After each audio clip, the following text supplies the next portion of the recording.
Hello everyone, welcome back to Preppers. आज मैं आपके सामने ले आई हूँ इंग्लिश की स्ट्रैटेजी प्रीलिम्स एग्ज़ाम के लिए। आप लोग देख ही सकते हो IBPS PO का मैंने इस साल प्रीलिम्स दिया है और उसमें मुझे इंग्लिश में 28.75 मिला है आउट ऑफ 30 और IBPS क्लर्क के प्रीलिम्स से मुझे 30/30 मिला है।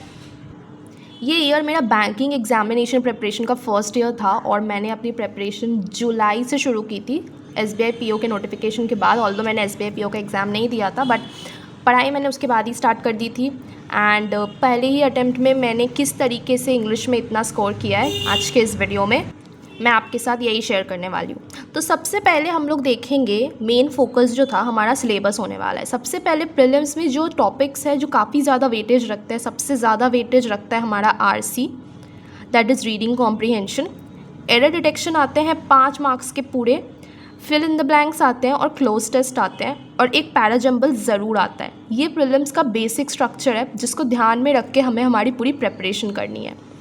सबसे पहले हम लोग स्टार्ट करेंगे रीडिंग कॉम्प्रीहेंशन से। तो हमने रीडिंग कॉम्प्रीहेंशन किस तरीके से टैकल करनी है। तो सबसे पहले अगर आप अपने प्रिपरेशन के इनिशियल स्टेजेस पे हो तो मैं आपको रेकमेंड करूँगी कि आप रीडिंग स्टार्ट कर दीजिए। एडिटोरियल रीडिंग बहुत इंपॉर्टेंट है। द हिंदू से रीडिंग कीजिए, डेली के 1 से 2 एडिटोरियल पढ़िए। आपको किस तरीके से पढ़ना है, आपको इस तरीके से पढ़ना है कि आप जब उस एडिटोरियल को पढ़ रहे हो तो आपको उसका ओवरऑल मीनिंग एकदम अच्छे से समझ आ जाना चाहिए। आपको जो उसमें वर्ड्स यूज़ किए गए, अगर कुछ नए वर्ड्स है जो आपको जिसका मतलब नहीं पता, तो सबसे पहले ही उसको गूगल करने के बजाय कि आप इसका मीनिंग क्या है, आप उस पूरे सेंटेंस का मीनिंग समझने की कोशिश कीजिएगा। ठीक है, जैसे ही आप उस सेंटेंस के मीनिंग के थ्रू आप कोशिश कीजिएगा कि आप इस वर्ड का मीनिंग समझ जाए, बिकॉज रीडिंग कॉम्प्रीहेंशन में ये काफ़ी ज़्यादा इंपॉर्टेंट है। सिंस ऐसा तो हो नहीं सकता कि पूरी दुनिया के सारे वर्ड्स आप समझ जाओ, ये तो इम्पॉसिबल है। ठीक है, तो आपको क्या करना है, आपको सेंटेंस का मतलब समझना है ताकि उस हिसाब से आप इतना कॉम्प्रीहेंड कर ले कि इसको बोलने का मेन मतलब क्या है। अगर आप इतना समझ जाओगे ना तो प्रीलिम्स लेवल के लिए ये काफ़ी होगा।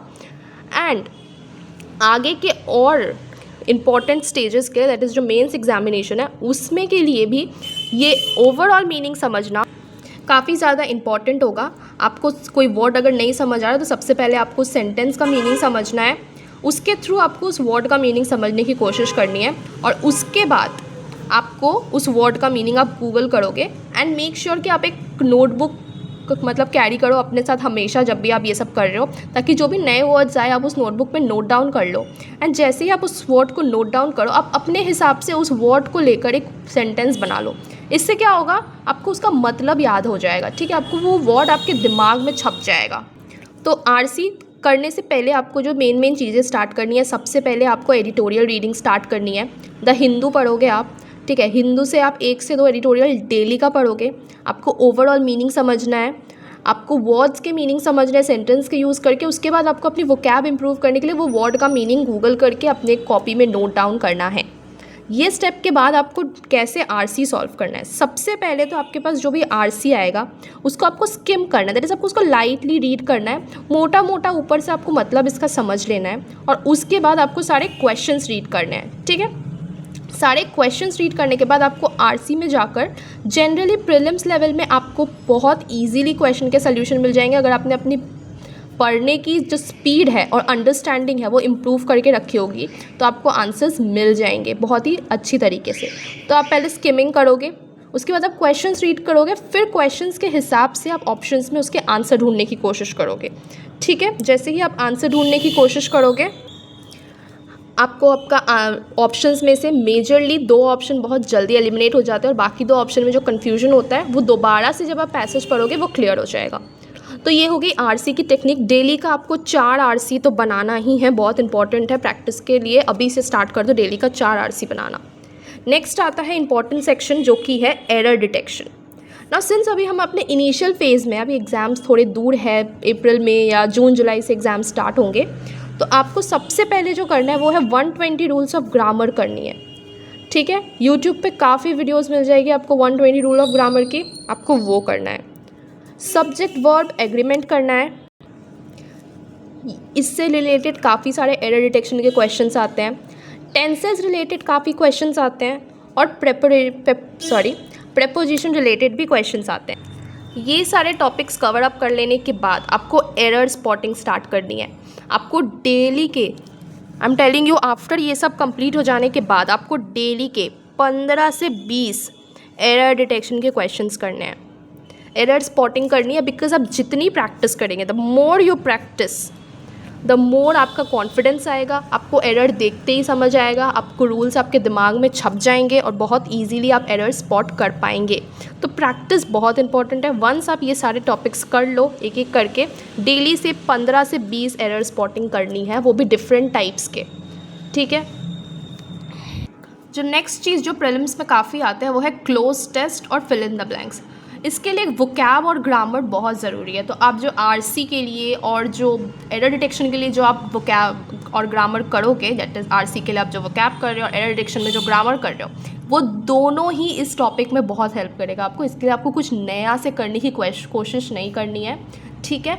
आपको बस वो दोनों चीज़ें बहुत अच्छे से करोगे और ये प्रैक्टिस करना है, ठीक है। डेली आपको प्रैक्टिस करना है, तो वो ये वाला जो टॉपिक है वो साथ ही साथ हो जाएगा, ठीक है। नेक्स्ट है आपका पैराजंबल। एक पैराजंबल डेफिनेटली आएगा, हर शिफ्ट में आता है, इसमें कोई क्वेश्चन नहीं है। पैराजंबल आपको बहुत प्रैक्टिस करनी है। एवरीडे आपको 4 से 5 पैराजंबल्स प्रैक्टिस करनी ही करने हैं।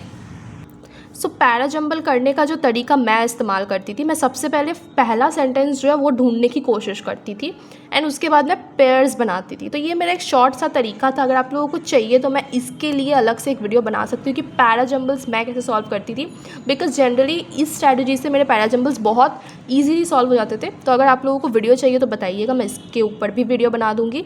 बट डेली का 4 से 5 पैराजंबल सॉल्व करना बहुत ज़रूरी है। एंड आप जो रीडिंग करोगे एडिटोरियल में, आप जो वोकैब सीखोगे, वो सब आपको पैराजंबल में काफ़ी हेल्प करने वाला है, बहुत ज़्यादा हेल्प करने वाला है, दैट्स फॉर श्योर।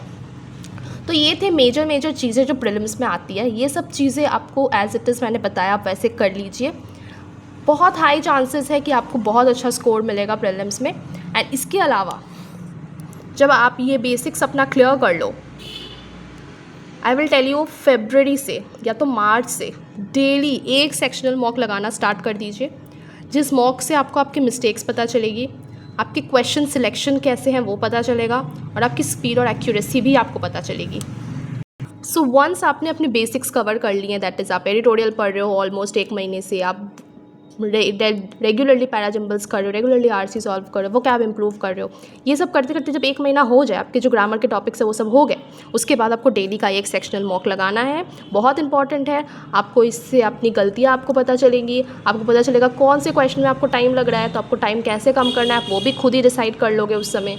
एंड आपको समझ में आएगा कि आपके अटैम्प्ट और एक्यूरेसी आप कैसे इंप्रूव कर सकते हो, बिकॉज इंग्लिश में सिर्फ हाई अटैम्प्ट से काम नहीं चलता, आपको हाई एक्यूरेसी भी रखनी पड़ती है। सो आई होप आपको स्ट्रैटेजी क्लियर हो गई हो, आपको बहुत अच्छे से समझ आ गया हो मैंने क्या बोला है। कुछ भी डाउट हो तो आप कमेंट सेक्शन में पूछ लीजिएगा। एंड अगर आप लोगों को पैराजंबल समझना है कि मैं कैसे सॉल्व करती हूँ पैराजंबल, मैं 1-2 सॉल्व करके भी दिखाऊंगी, तो आप लोग ज़रूर मुझे कमेंट में बताइएगा, मैं ज़रूर करवाऊँगी वो। तब तक के लिए चैनल को सब्सक्राइब कर दीजिए। See you all in the next video.